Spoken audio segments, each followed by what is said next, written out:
राम राम विद्यार्थी मित्रांनो, परीक्षेला एक वचन अनेक वचनावरती 100% प्रश्न असतो। आता आपल्या समोर काही नावं ठेवलीत, ते नावं बघा। ते नावं वाचल्याच्या नंतर आपल्याला काय वाटतं? डोके, खोके, वांगे, खेडे, गाणे, मडके।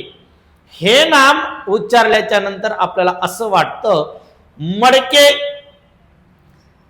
अनेक आहे, डोके अनेक आहे असं आपल्याला वाटतं, पण ही चूक करायची नाही। डोके आपण म्हणतो तुला डोकं आहे का?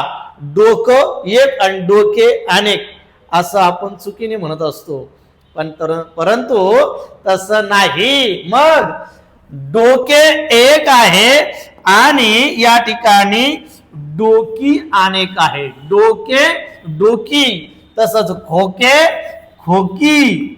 लक्षात घ्या, मागे खोके आता खोकी।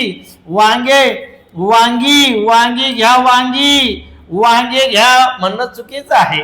खेडे एक आहे, खेडी अनेक आहे। गाणे एक आणि गाणी अनेक आहे।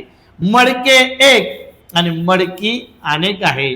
म्हणजे या ठिकाणी लक्षात घ्या, ज्या ज्या नामाचा शेवट आपल्याला येणे दिसतो, या नामाचं जर आपण लिंग ओळखलं तर नपुंसक लिंग आहे ते मडके। मग एकारांत नपुंसकलिंगी नामाचे अनेक वचन इकारांत होते।